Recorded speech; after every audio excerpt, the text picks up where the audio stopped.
होती है, समझ गया, इलेक्शन हो गया। लेकिन उनको इस बात का ग्राउंड है कि उनके साथ इंसाफ नहीं हुआ है, इलेक्शन फेयर नहीं हुए हैं, इस बात से नाराज है। आपको क्या लगता है सर, पश्चिम बंगाल में जो हरियाणा में क्या लगता था, गड़बड़ हुई है कुछ? जो भी है उनका है, हो गई ना, SIR हुई, प्री वोट कटी, फिर सुप्रीम कोर्ट ने इंटरवेन किया। इनका फैसला आने से पहले जो पैनल बने हुए थे, इनका फैसला नहीं आया कि प्री वोट सही करनी है, कितनी गलत करनी है, कई मुद्दे हैं वो पता होते। बीजेपी कह रही कि गुंडा राज, पता नहीं और किसका गुंडा राज आएगा, किसका गुंडा राज आएगा, तो उनकी लैंग्वेज है, मेरी लैंग्वेज।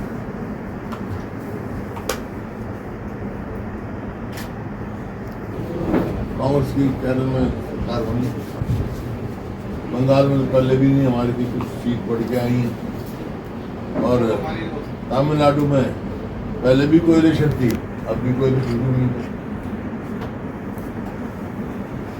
केरल में जिस तरह से सरकार आई और तमिलनाडु में एलायंस चाहिए था, हरियाणा सेलिब्रेशन तो होना चाहिए था हरियाणा में।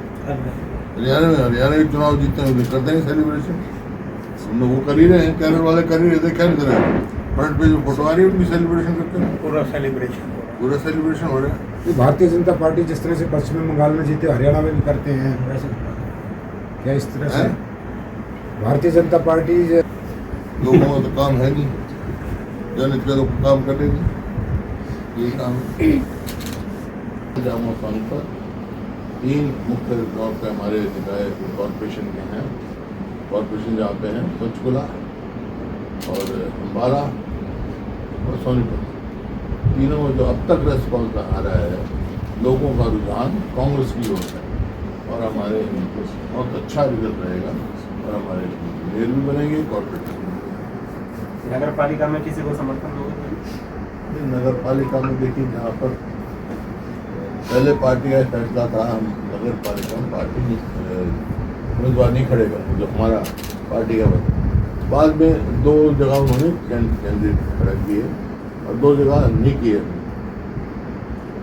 जैसे मान लो सांपला है, उठाना है, जहाँ हमारे कांग्रेस कैंडिडेट नहीं है, वहाँ यही है, मेरी लोगों से एक ही अपील है, बीजेपी को हराओ, जो बीजेपी को हरा सकता है उसी को दे। तो कांग्रेस किसी को समर्थन करेगी यहाँ पे? मैं बता रहा हूँ, जो बीजेपी को हरा सकता है उसी को वोट दे। मैं कभी उसमें हिस्सा नहीं लेता हूँ, सीधा मैं 2 चीज़ में हिस्सा लेता हूँ, MLA और MP में, लेकिन ये चुनाव है।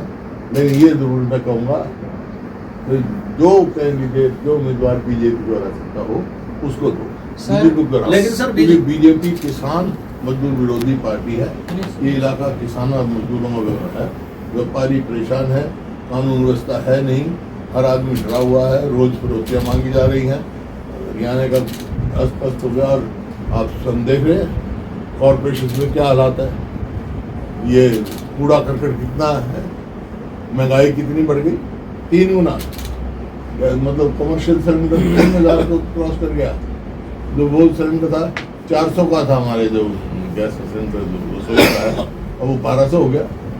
कितना बढ़ रही है महंगाई, कितनी बढ़ रही है, हर बार से गरीब आदमी को मार पड़ रही है। बीजेपी को हराओ, यही है। सरकार ने पहले भी हमने तो हिस्सा नहीं लिया, लेकिन मैं बता रहा हूँ, मैं तो क्योंकि मैं सीधा हिस्सा नहीं लेता हूँ, आज तक नहीं लिया मैंने। यहाँ पे भी रोहतक में भी जो हमारा मेयर कांग्रेस का कैंडिडेट था मेयर का, उसमें बोला, बाकी मैं कहीं हिस्सा नहीं लेता अपने सांपला वासियों से कि ये पार्टी किसान विरोधी, मजदूर विरोधी है, बीजेपी को जो भी उम्मीदवार आ रहा है उसको समर्थन। लेकिन सर इतना होने के बाद कहाँ जीत गई, रोहतक की बात कर लें, मेयर का कहाँ जीत गई, उस टाइम पे जवाब दे दिया, उस टाइम की 10 साल पहले की बात, कब है, अभी अब पता लग जाएगा क्या होगा, अगर पता लग जाएगा जो बयान दे उसका लिख, मैंने तो बयान दिया नहीं, मेरे से क्यों पूछ रहे हैं? ऐसे आरोप क्यों लगा रहे हैं सर? उससे पूछ, वो तो आरोप ही उनसे लगा रहे हैं। पूछो, अरे उनसे पूछो भाई, मैंने तो आरोप नहीं लगाया, मेरे से क्यों पूछ रहे हो? नहीं, आपके विधायक हैं इधर यहाँ बैठे थे, सबको मालूम है, ऐसा पूछना होना चाहिए, बर्दाश्त नहीं होगा। भजनलाल को लेकर जिस तरह से बयानबाजी हुई हैं? बीजेपी के नेताओं द्वारा, और कुलदीप बिश्नोई ने उनको कहा है कि मेरे वजह से आप सत्ता में आए हो तीसरी बार, को जो कांग्रेस जब छोड़ी थी उन्होंने सम्मान की बात करी थी, मेरा कांग्रेस में सम्मान नहीं। कुलदीप बिश्नोई जी की तो बात कुलदीप बिश्नोई जी करेंगे, लेकिन जहाँ तक सवाल ये है कि तो भजनलाल की बात है तो घनशिला के बारे में भी कहा, जो भी जिम्मेवार स्थान पे बैठा है बीजेपी का, चाहे सांसद हो चाहे और कोई हो, मैं ये जो है वो हमारे माननीय नेता रहे हैं, मुख्यमंत्री रहे हैं कई साल, और जो कोई ऐसे शब्द कहता है तो वो निंदनीय है, उनको तुरंत वापस लेना चाहिए। बाकी भाई कोई बब्बर शेर जेल में पड़ गया तो मेरे पास, मैं तो विपक्ष नेताओं को मैं शिकायत करेगा तो मैं जरूर उसकी आवाज़ उठाऊंगा।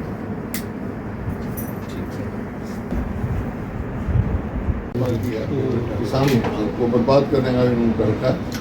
पहले तो ये ऐसे ऐसे कानून बना दिए, मेरी फसल मेरा ब्यौरा, उसकी रजिस्ट्रेशन कराओ, फिर पटवारी वेरिफिकेशन करेगा, फिर गेट पास दो, फिर बायोमेट्रिक कराओ, फिर आपकी फ़ोटो खिंचवाओ। किसान इतना परेशान होता है, भारी बेच जाता है, मुझको MSP भी नहीं मिलती, और कोई आ जाए तो बड्डी पड़ा रहे, डूब जाता है, बुरा हाल है।